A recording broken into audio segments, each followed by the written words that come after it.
Pour communiquer les uns avec les autres, le son n'est-il pas primordial ? Vous entendez bien mais vous ne comprenez pas toujours ? Sortez du brouillard. Sa Voix Audition vous propose des aides auditives pratiques, discrètes et au meilleur prix. Jusqu'à 0 € restant à votre charge selon les gammes. À Bonneville, Cluse, Régnier ou La Roche-sur-Foron, Sa Voix Audition a la solution qui vous convient et vous propose un bilan auditif personnalisé et gratuit. Oui, gratuit. Sa Voix Audition, entendons-nous bien. Un audioprothésiste diplômé d'État à l'écoute de vos oreilles au 04 50 25 84 35. 25 84 35. Médiane, 12h20, 13h sur Perrine FM. Le point de rencontre de ceux qui font l'actualité de la région. Bienvenue à toutes et à tous sur Perrine FM, c'est votre émission Médiane. Elle vous entraîne jusqu'à 13h. Nous allons partir à la découverte de Sa Voix Audition en accueillant son responsable, David Nguyen. Bonjour, bienvenue. Oui, bonjour, merci de m'accueillir. Alors avec vous, on va partir à la découverte de ce domaine qu'est l'audition, qui semble être de mode maintenant. Alors c'est effectivement une activité qui est en pleine explosion, qu'on voit beaucoup à la télévision et dans les journaux, puisque en fait beaucoup de personnes aujourd'hui sont impliquées dans la gêne de l'audition. Alors s'il fallait nous présenter un peu Sa Voix Audition, quelle est l'histoire ? Alors pour Sa Voix Audition, c'est 10 ans d'activité aujourd'hui, qui a été créée à Régnier. Moi je ne participais pas à l'époque, j'ai rejoint l'équipe il y a 4 ans. C'est une enseigne de proximité, donc indépendante, qui ne fait pas partie d'une grande franchise, locale donc. D'accord. Vous êtes installé sur Régnier, La Roche-sur-Foron ? La Roche-sur-Foron, Bonneville et Cluse. Les problèmes d'audition sont des problèmes qui sont devenus véritablement récurrents avec le temps ? Alors en fait, c'est un problème inéluctable qui vient avec l'âge, au même titre que l'acuité visuelle. Donc à partir de 60 ans, on commence à perdre un petit peu des aigus.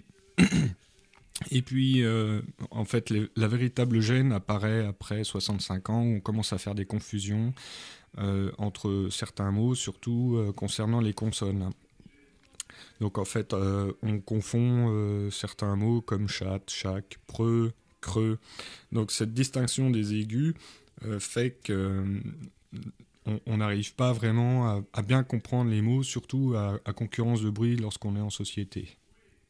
Moi, j'avais un peu l'impression que les problèmes d'audition étaient dus surtout à une période où on se baladait tous avec des Walkman, des baladeurs et autres casques. Alors, ça n'est pas une idée reçue. Effectivement, lorsqu'on fait une surexposition au bruit, au son, même des sons qu'on aime bien, tels que la musique, alors ça, je laisse le soin de juger à chacun, souvent un conflit générationnel, puisque nous avons surtout affaire à des personnes âgées qui craignent pour leurs enfants au sujet des baladeurs, mais ils ont oublié qu'eux-mêmes étaient exposés au bruit dans les usines, le fameux décolletage où la personne travaille toute une carrière, 10 heures par jour pendant 6 jours, dans un bruit monumental, et ça c'est vraiment destructeur à terme de l'oreille interne. Et puis et les uns et les autres, et les jeunes et les anciens, souffriront plus précocement des problèmes d'audition à terme. Alors, l'événement important, c'est la journée de l'audition qui a lieu jeudi. Oui, c'est ça. Donc jeudi 8 mars, journée nationale de l'audition, pour laquelle Sa Voix Audition est partenaire. Donc durant cette journée, nous proposons une porte ouverte au sein de tous nos centres pour des bilans auditifs gratuits. Ce sont des tests que l'on réalise pour estimer la gêne et évaluer l'audition des personnes. Et à la suite desquels bilans, on pourra diriger vers un médecin compétent qui pourra faire une prescription médicale qui est impérative pour l'appareillage. Il y a des médecins spécialisés pour le domaine de l'audition ? Tout à fait. Donc, c'est ce qu'on appelle communément l'ORL, le médecin spécialiste nez, gorge, oreille, ou aussi otorino-laryngologiste. Test qu'on a régulièrement quand on fait la visite médicale au sein de son entreprise. Oui, alors durant les médecines du travail qui réalisent ces tests d'audition. Par contre, c'est un test qui n'est pas très fin, on va dire, qui est plus général. On va déceler quelques fréquences et on va commencer à 20 décibels au-dessus du seuil de normalité d'audition. C'est mieux quand on estime qu'on a une certaine perte de voir vraiment un spécialiste pour avoir finement le graphique de son audition. D'accord. Alors concrètement, comment se passe la séance ? Alors concrètement, en fait, il y a une petite enquête préalable, quelques questions, des mises en situation qui nous permettent déjà de voir quelles sont les situations de gêne de la personne. Ensuite, on réalise une otoscopie, ce qu'on appelle une otoscopie. On va s'assurer qu'il n'y ait pas de bouchon bouchon de cérumen présent dans le conduit auditif, auquel cas on aura bien vite décelé la source du problème. Après, c'est assuré qu'il n'y ait pas d'obstruction à l'audition, conduction du son. On va poser un casque sur les oreilles du patient ou de la personne. Et puis, fréquence par fréquence, on va estimer le seuil liminaire d'audition. Donc là où commence l'audition, oreille par oreille, fréquence par fréquence. Donc on va balayer des graves aux aigus. Et à partir d'un certain seuil d'audition, on va estimer qu'il y a une réelle gêne qui est appareillable à l'aide d'une aide auditive. Alors, généralement, les deux oreilles, ça peut être pas la même chose ? Effectivement. Alors, en théorie, la surdité liée à l'âge est complètement symétrique. On perd des aigus de la même façon, indistinctement oreille droite, oreille gauche. Par contre, on peut être amené à des accidents de la vie, une explosion qui a lieu du côté droit, on s'est rapproché d'une enceinte en boîte de nuit ou autre, ou alors on a été sujet aux otites à répétition, otites chroniques durant l'enfance, ou je ne sais quel problème, il en existe tellement, que pour le coup on a une surdité dite soit unilatérale, soit asymétrique, et on va traiter vraiment l'oreille impliquée dans la gêne. Alors, après le journal d'information, nous parlerons de ces prothèses, puisque semble-t-il, celles-ci ont fort évolué avec le temps. Voilà, tout à fait. Donc pour nous, en 10 ans, une prothèse qui est 10 ans, c'est vraiment une prothèse. Aujourd'hui, on a vraiment des aides auditives numériques miniaturisées, réglables à volonté et très finement adaptable. David Nguyen, notre invité Savoie Audition, cela jusqu'à 13h. Pour l'instant, au Carillon et sur Perrine FM, il est 12h30. Nous allons marquer la pause, celle de l'information, et on retrouve notre invité Savoie Audition, David Nguyen, juste après le journal sur Perrine FM. Notez qu'il est tout juste au Carillon, 12h30. Pour communiquer les uns avec les autres, le son n'est-il pas primordial ? Vous entendez bien, mais vous ne comprenez pas toujours ? Sortez du brouillard. Savoie Audition vous propose des aides auditives pratiques, discrètes et au meilleur prix. Jusqu'à 0 € restant à votre charge selon les gammes. À Bonneville, Cluse, Régnier ou La Roche-sur-Foron, Savoie Audition a la solution qui vous convient et vous propose un bilan auditif personnalisé et gratuit. Oui, gratuit. Savoie Audition, entendons-nous bien. Un audioprothésiste diplômé d'État à l'écoute de vos oreilles au 04 50 25 84 35. 25 84 35. Médiane, 12h20, 13h sur Perrine FM, le point de rencontre de ceux qui font l'actualité de la région. Et l'actualité, c'est avec notre invité David Nguyen de Savoie Audition, notre invité jusqu'à 13h. On parle d'audition. La journée de l'audition, c'est jeudi, on le rappelle, avec des tests prévus durant toute la journée pour le grand public. Voilà, c'est ça. Donc, test toute la journée pour le grand public sans rendez-vous. Donc, on vous accueille dans nos centres de La Roche-sur-Foron, Cluse et Bonneville. Alors, c'est un domaine qui a relativement évolué, la prothèse. Oui, alors la prothèse, en fait, pour bien expliquer... On n'est plus avec le cornet comme on peut le voir dans... Chez Tournesol, dans ouais, Tintin. C'est ça. Oui, on est effectivement loin de tout ça. Auparavant, je voulais faire un petit point sur ce que représente l'audition chez l'homme. Chez l'homme, la caractéristique, c'est que cette fameuse audition, elle a deux fonctions principales. C'est l'alarme, donc être en connexion avec le monde qui nous entoure, être averti d'un danger imminent, comme l'approche dans nos temps modernes d'un véhicule, une fuite de gaz, une sonnerie de téléphone, ou alors même la porte d'entrée. Et la deuxième fonction principale, c'est la communication. Alors aujourd'hui, comme vous savez, on est en radio, la communication, c'est très important. la parole, le langage qui se met en route chez l'enfant dès sa naissance. Ce qui fait que si l'enfant n'a pas d'audition, eh bien lui il ne communiquera pas par la parole, il n'aura pas l'usage de la parole. C'est pourquoi on tend à appareiller très précocement l'enfant dès ses 6 mois, afin qu'il ait une vie sociale riche, comme quelqu'un de normo-entendant, quelqu'un qui entend normalement, qu'il ait des échanges, qu'il ait le pouvoir de transmission de son savoir-faire, et puis d'apprentissage surtout. Alors au niveau des appareils auditifs, commence à évoluer. Nous, on voit encore des personnes qui ont des appareils qui ont une dizaine d'années, qui sont assez gros derrière l'oreille et qui ont la couleur chair.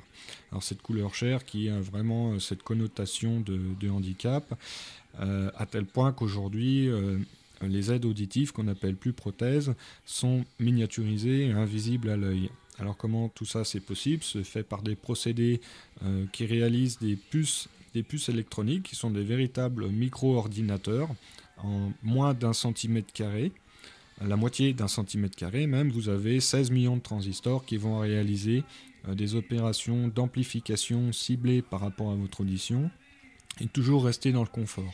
Le rôle de l'aide auditive, c'est de vous donner la compréhension de la parole, et plus un son est fort et moins l'appareil va amplifier.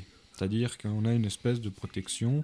On veut comprendre ce qui se passe autour de nous. L'aide auditive va rechercher d'où vient la parole, est-ce que c'est de la parole plutôt que du bruit. Donc il y a vraiment une distinction par ces fonctions électroniques du bruit de la parole, dans l'intérêt bien sûr de toujours comprendre ce qui manque aux malentendants. Alors justement, revenons sur ces appareils. Ils sont de plus en plus petits et en fait, on a différentes formes d'appareils. Donc selon les profils de personnes que l'on a en face de nous, on va pouvoir choisir pour cette personne l'appareil le plus adapté dans sa forme, que ce soit en mini contour d'oreille à la couleur souvent de ses cheveux, ce qui sera le plus transparent, ou alors dans l'oreille en forme intra, ce qu'on appelle ça fait comme un petit bouchon en fait, dans lequel réside la puce électronique. Et cette puce électronique, on peut comparer ça à un moteur de voiture. On va pouvoir apporter certaines options selon si la personne est plutôt un profil plutôt calme, donc peu d'options finalement, soit quelqu'un qui a une vie très active, qui est participative, qui fait des réunions de famille, qui va au spectacle, ou alors qui aura l'usage professionnel, besoin d'écouter, par exemple on peut penser à un commercial dans sa voiture qui transporte des personnes, qui ne veut pas faire répéter ses collègues ou ses clients, et puis l'usage du téléphone mobile qui se fera par Bluetooth avec l'appareil auditif. Voilà toutes ces options aujourd'hui qui nous permettent en fait de retrouver la fonctionnalité des 2 oreilles. Je souligne d'ailleurs que les 2 oreilles sont vraiment importantes pour comprendre, puisque l'utilité d'avoir 2 oreilles, c'est de localiser les sons. Lorsqu'on a 2 oreilles qui entendent bien, on peut localiser un son à 1 degré près, c'est extrêmement précis.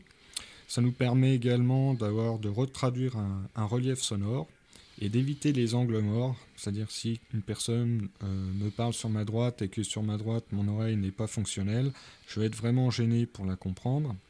Et enfin, cette fameuse audition en stéréo contribue à écouter dans le bruit et à comprendre la discussion à plusieurs en société. 2 oreilles, on entend 4 fois mieux et pas 2 fois mieux. Donc généralement, ce sont les 2 oreilles à appareiller. Alors, quelquefois, bien sûr, on a des types de personnes qui ont une seule oreille qui est déficiente, auquel cas on appareillera bien sûr qu'une seule oreille, mais pour le cas d'une presbyacousie, donc qui est la surdité liée à l'âge, on préférera toujours faire 2 appareils, donc 2 aides auditives, une aide auditive par oreille, qui contribue à mieux comprendre dans toutes les situations. À noter que chaque particulier est bien particulier, tout simplement. Oui, exactement. Donc il faut vraiment prendre le temps d'un entretien d'au moins 1 heure pour bien connaître les spécificités de la personne, qu'elle soit physique ou de l'ordre de l'usage, en fait, de l'utilité, de ce qu'elle vit au quotidien. Alors, on va parler du coût. Ah, le coût. C'est cher ? Oui. Alors, est-ce que c'est cher ? En fait, dans l'audition, aujourd'hui, on est un peu voué d'une part à la concurrence et aux difficultés de chaque personne financière. Donc pour le coup, nos fabricants commencent à intégrer tout ça et les prix d'appareils auditifs suivent une évolution technologique sans augmenter en fait les prix. Maintenant, quant au prix, on peut proposer vraiment diverses gammes. À savoir que la sécurité sociale participe un petit peu au coût de l'appareillage auditif à hauteur de 7 à 10% sur le coût global de l'appareillage. Ensuite viennent se greffer les aides, les remboursements de mutuelles. Alors là, on a un peu toutes sortes de remboursements. Le mieux est évidemment choisir l'option de la mutuelle qui prend en charge le mieux les problèmes d'audition. À ce moment-là, vous aurez un remboursement qui peut s'étaler entre 5% et jusqu'à 100% du prix des appareils auditifs. En même temps, selon les gammes, on peut proposer des appareils et selon les bourses qui vont permettre à la personne de payer ces fameux appareils auditifs. Parlez-moi un peu de la protection loisir. Ah, alors c'est vrai que notre rôle en tant qu'audioprothésiste, c'est également pardonnez-moi. C'est effectivement de sensibiliser le grand public aux nuisances sonores. Donc ces nuisances sonores peuvent être rencontrées lors de loisirs, bricolage, la chasse, la musique, beaucoup. On rencontre beaucoup de jeunes qui jouent d'instruments de musique amplifiés, donc comme la guitare, qui est extrêmement nocive à l'oreille interne. Donc pour nous, on peut réaliser soit des mesures dans des lieux de travail ou dans des lieux de loisirs et enfin proposer des atténuateurs, des bouchons anti-bruit, filtrés, moulés ou non, qui permettent la protection de l'individu tout en gardant le plaisir d'écoute, toujours je pense aux musiciens, sans altérer trop l'équalisation, les niveaux d'écoute de la musique. J'ai l'impression qu'il y a quand même une prise de conscience pour voir sur certains festivals, entre autres Musique en Stock à Cluse, où là on n'hésite pas à distribuer des protections. Oui, il y a tout d'abord eu ça a beaucoup légiféré à ce sujet-là dans les années 90. Durant lesquelles une loi est sortie limitant la production sonore à 100 décibels ou 105 décibels pour les concerts. Alors là-dessus, il faut être très méfiant parce que 105 décibels constitue le niveau sonore à la table de mixage, qui est souvent au milieu de la pièce, au milieu de la salle de spectacle. Et plus vous vous rapprochez de la scène, effectivement, et plus vous augmentez la dose de son, en fait, le niveau sonore. Donc, à partir de toutes ces lois, effectivement, il y a une grande prise de conscience qui s'est faite, puisqu'on a eu beaucoup de reports de public, de gamins qui ont subi des dommages irréversibles, accompagnés d'acouphènes terribles, dont sont des enfants qui sont souvent après dépressifs, puisqu'ils sont sensibles, ils deviennent sensibles au son, et une forte intolérance au son fort que pour nous, on subit, bien sûr, le son fort, mais on arrive à le tolérer, alors que quelqu'un qui a vraiment été traumatisé, un traumatisme sonore aigu, ne tolère plus les sons forts. Il est atteint de surdité, quelquefois surdité brusque, et avec apparition d'acouphènes. Ces acouphènes qui sont en fait des bruits fantômes qui n'existent pas dans la réalité et qui sont perçus par la personne comme des sifflements, des chuintements, des cascades d'eau, des cocottes minutes et tout un tas d'autres bruits. Si jamais il vous arrivait de perdre l'audition brutalement, vous êtes tout à fait en droit d'aller aux urgences et vous serez pris en urgence donc, par un ORL pour traiter. C'est un cas d'urgence, quoi, véritablement. Beaucoup de gens souffrent d'acouphènes.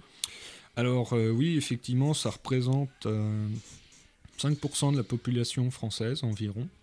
Il existe même une association qui s'appelle France Acouphènes qui parle beaucoup et qui essaye aussi de trouver un petit peu des solutions thérapeutiques envers les personnes qui sont en phase vraiment de dépression face à ce phénomène-là. Ce sont des gens qui ont du mal à trouver le sommeil, qui sont même quelquefois, une fois qu'elles trouvent le sommeil, réveillées par ces acouphènes. Donc là, on rentre dans une phase où la personne est très fatiguée, elle focalise sur ses acouphènes et fait exactement l'inverse de ce qu'il faudrait faire, va mettre des bouchons anti-bruit. Pour le coup, comme les acouphènes viennent de sa tête, ça va amplifier ses acouphènes, elle va commencer à s'isoler du bruit. En réalité, il faudrait reprendre corps avec ces sons de la vie courante. Et puis, certainement pas s'isoler, bien sûr, se prémunir des bruits dangereux et forts, mais garder contact avec les sons tous les jours. On a même quelquefois des personnes en prescription de la part d'ORL pour traiter ces acouphènes. Donc, ça se soigne ? Alors, soigner, il y a quelques médicaments qu'on détourne de leur usage. Des antidépresseurs qui ont des effets bénéfiques sur les acouphènes. Donc ça, c'est quand même un traitement lourd avec une accoutumance. Il faut vraiment être très atteint pour adopter ce traitement-là. Ensuite, nous avons, par l'intermédiaire de l'appareillage, une façon de traiter l'acouphène plutôt mécanique, un peu comme un massage de l'oreille interne, où on va attribuer un bruit de fond qui va masquer l'acouphène. Du coup, la personne va moins focaliser, mieux accepter, mieux vivre au quotidien, jusqu'à oublier complètement son acouphène. Et on a des cas de personnes qui portent ces appareils la nuit pour trouver le sommeil. D'accord, donc on peut en guérir. Guérir, il y a tellement de cas de figure. Le cas de figure, le principal cas de figure, admettons, vous êtes exposé à un bruit extrêmement puissant, vous avez un acouphène qui surgit, vous avez 65% de chances que cet acouphène disparaisse au bout de 6 mois. Donc il faut rester un peu tranquille là-dessus, vous vivez avec, ne pas focaliser, puis 1 an plus tard, vous dites tiens, j'ai plus cet acouphène, il a disparu. Au contraire, si vous pensez trop à cet acouphène, en fait, c'est comme une image rémanente. Vous regardez le soleil, vous vous mettez ensuite dans une pièce sombre, vous voyez toujours le halo du soleil. Eh bien, l'acouphène, c'est exactement la même chose. Vous allez être exposé à un bruit. Les cellules ciliées vont se mettre à vibrer. Elles vont vibrer très longtemps et ensuite, c'est le cerveau qui prend le relais. Les cellules ciliées ont fini de vibrer et votre cerveau va entretenir ce son pour toute votre vie, en fait. Et plus vous pensez à ce bruit-là, et plus il sera rémanent. David, s'il y avait quelques conseils généraux. Alors, les conseils, pour moi, par exemple, vous avez parmi vos proches quelqu'un qui met la télé très fort. Quelqu'un qui est malentendant des aigus entend fort comme nous, en fait. C'est ça qui est difficile à comprendre par rapport à l'audition. Donc c'est quelqu'un qui entend fort, mais qui a besoin de mettre la télé forte pour la comprendre. À ce moment-là, c'est bien d'avoir accès aux options de la télévision, aux options du son du téléviseur. Vous pouvez simplement augmenter l'équaliseur des fréquences aiguës. Vous n'aurez pas la sensation de télé forte, donc vous gênerez moins votre entourage. Et puis la personne en déficience auditive pourra mieux comprendre la télévision. Voilà, aussi, comme autre conseil que je peux donner, c'est au premier signe de confusion, faites un bilan ORL. L'appareillage précoce est vraiment important. J'ai eu affaire encore récemment à une personne de 82 ans qui présentait des troubles de l'audition il y a plus de 15 ans, pour laquelle avait été prescrit des appareils auditifs. À cette époque-là, elle n'avait pas entamé les démarches. Et pour finir, aujourd'hui, un appareillage est vraiment inutile puisqu'elle n'a plus la compréhension.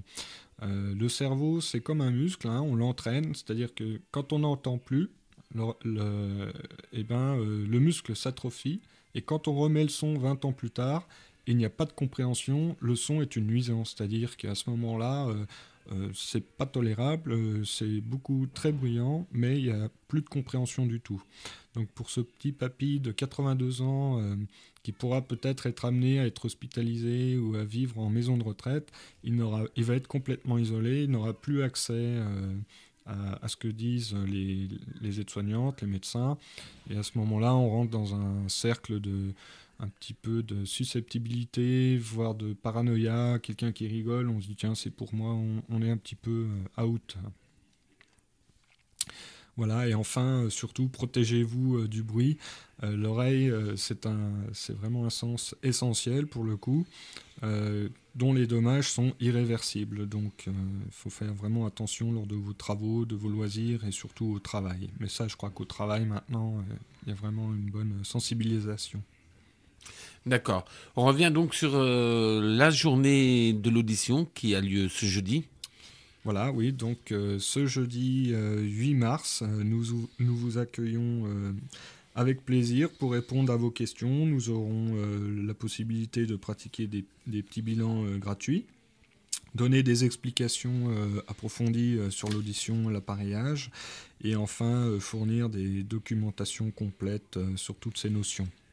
D'accord, il y a beaucoup de gens qui ne se font pas soigner pour l'audition. C'est difficile pour nous d'estimer puisque souvent les personnes qu'on voit ont déjà une prescription médicale et le médecin a beaucoup communiqué sur le sujet. Ensuite, ces personnes qu'on voit sont déjà motivées et entament une démarche. Pour le coup, pour ma part, j'ai du mal à estimer les gens. Je pense que les freins à l'appareillage sont plutôt de l'ordre psychologique, par rapport à se dire je suis handicapé, alors que c'est pas ça du tout. On apporte vraiment une aide à l'écoute, c'est plus comme avant.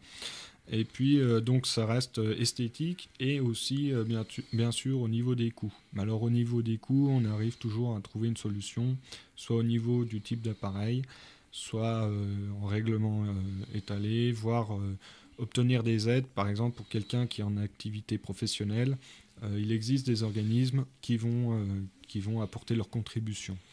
D'accord. Le problème de l'audition est un problème récurrent qui va être de plus en plus récurrent dans les années à venir. Mais je pense que c'est dû vraiment au vieillissement de la population. Avant, les personnes, on vivait moins longtemps déjà. Et puis quand on avait un problème, on disait rien, on l'acceptait, on était moins médicalisé, entre guillemets. Aujourd'hui, on a vraiment beaucoup plus besoin de communiquer, de vivre pleinement et de tout ce qui nous permet d'éviter l'isolement et de profiter au maximum de notre vie. Tout ça fait en sorte qu'on aura plus tendance à avoir des personnes qui viennent s'appareiller.